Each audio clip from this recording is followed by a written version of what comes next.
Hi guys, eto, naisipan pala namin gumawa ng kimchi dito sa bahay. Madalas kasi kami bumili ng kimchi and sobrang mahal tapos ang konti lang ng laman. Hindi rin naman ito yung first time kong gumawa ng kimchi kasi dati madalas din akong gumawa ng kimchi.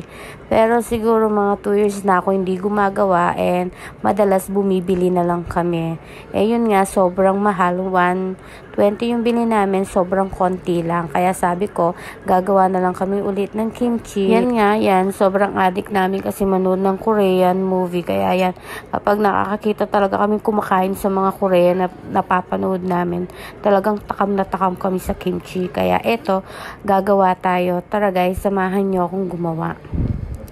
And ayan nga, nakabili ako ng Pechay Baguio. Hindi ko alam kung ano talagang tawag dyan, pero dito Pechay Baguio yung tawag. Nabili lang namin yan sa halagang 170 and then meron na siyang 2 carrots. Ay, sobrang kamahal talaga ng mga bilihin ngayon. Isipin mo guys, yan, 70 pesos yung per kilo niya. And then, tingnan nyo naman, hindi siya ganun kaganda. Pero okay na rin. Kasi, yung nakita namin una ay 90 per kilo. And then, yung naganap muna kami. And then, nakakita kami ng 70 per kilo. Okay naman siya, pero yun nga, sobrang kamahal ng mga bilihin ngayon. Minsan talaga, wala ka nang mabibili. And for your info talaga, hindi kami mayaman. Kaya talaga mareklamo ako pagdating sa mga bilihin. Ako lang ba yung pag namimili talagang naglalakad ako, nililibot ko yung buong palengke para makita ko kung saan may mas mura. Ganun talaga kasi hindi kami mayaman. Kaya ganun. And then, yan nga, hiniwa-hiwa ko lang siya. Tapos, nilagyan ko lang siya ng asin. So, make sure na malalagyan lahat ng asin yung Pechay Baguio para, yun nga, magpantay-pantay yung lasa niya. And then, yan, i-massage lang natin siya. Honestly, favorite ko talaga yung kimchi. Kahit kasi anong kainin ko dito sa bahay ay nilalagyan ko ng kimchi. And then yan, kaya talaga lagi kaming gumagawa ng kimchi. And yun nga, yan, i-massage lang natin siya ng ganyan. And then, pahinga natin siya ng 30 minutes. So, habang hinihintay natin yung Pechay Baguio, so magagayat muna tayo ng carrots. So, ganyan nga yung gusto kong hiwa. Inaano ko para malipis lang siya. And then, gigiliin pa natin yan ng manipis. Oo, manipis lang siya. At ayan na nga, ganyan lang yung gusto kong ihiwa. Yung sobrang nipis lang kasi talaga. Ayan, ayoko yung makapal. Actually, hindi naman talaga ako naglalagay ng carrots. Pero para gumanda lang yung kulay, so lagyan na natin. And iniwa-hiwa ko na rin yung onion and laya. So, ganyan lang yung hiwa natin. Para pag nilagay natin doon sa blender ay talagang madurog siya. Kasi yung blender namin ay hindi na ganun mapurol na siya, ganon. And then yan, nilagay ko lang siya and then minix ko lang siya, yung pinong-pino talaga. So guys, hindi ko na naipakita kung paano yan. And then nilagyan ko muna pala ng fish sauce. So yan, tapos yan. And then naghiwa na rin ako ng onion leaves. Yan, pampasarap din yan and para bumago yung kimchi natin. And then yan nga, nilagay ko na yung minix nating mga pampalasa. And then yan pinong-pino talaga siya. Kailangan pinuin natin. Pero nasa sa inyo din siya kung ayaw nyo siyang pino. Pero for me kasi mas gusto ko yung pinong-pino.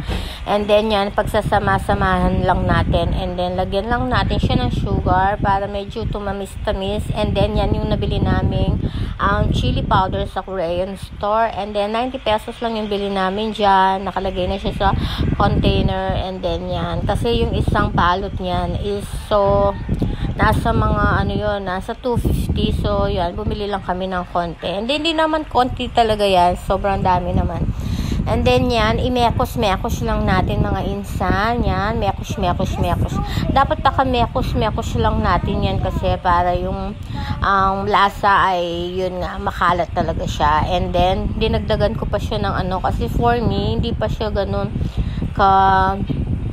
kahanghang. Nasa sa inyo naman kung gusto nyo medyo maparas o hindi. And then yan, mekos lang hanggang yan, maikalat natin. Tapos after that, kinuha ko na yung inano natin sa dapat, siya talaga siya, hindi siya yung napuputol, yung nagbe-bend talaga siya. And then yan, pakahugasan lang natin siya. So, inugasan ko lang yan ng 3 beses. Kasi guys, kailangan pakahugas-hugas natin. Kasi before gumawa ako, ayun, na hindi ko pinakahugasan. So, nung gawin ko na siya, sobrang alat niya.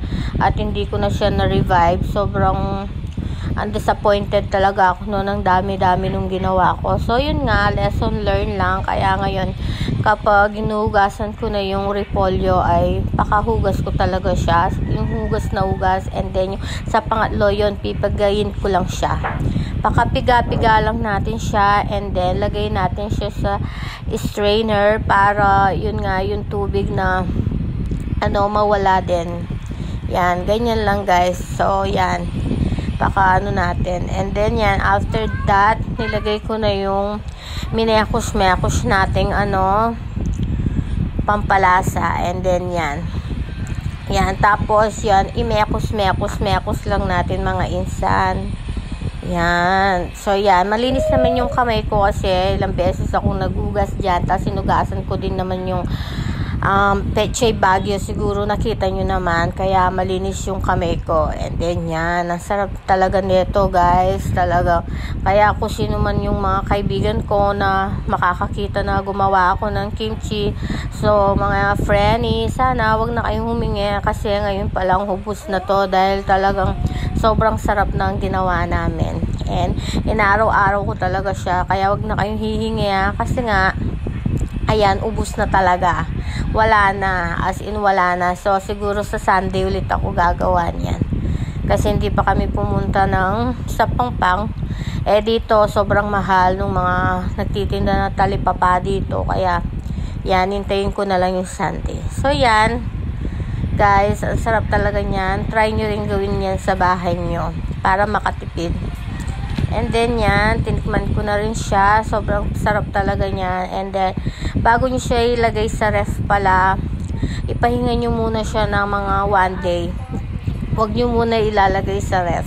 And then, after that, lagay nyo na siya sa ref para hindi agad mapanis or masira. And then yan, lalagay na natin siya sa container. At yan guys, tapos na. Sana nagustuhan nyo yung vlog ko. And then, yung mga basher ko, sana yun, i-bash nyo lang ako ng i-bash para yun nga, merong mai-content ako. And then yan, salamat!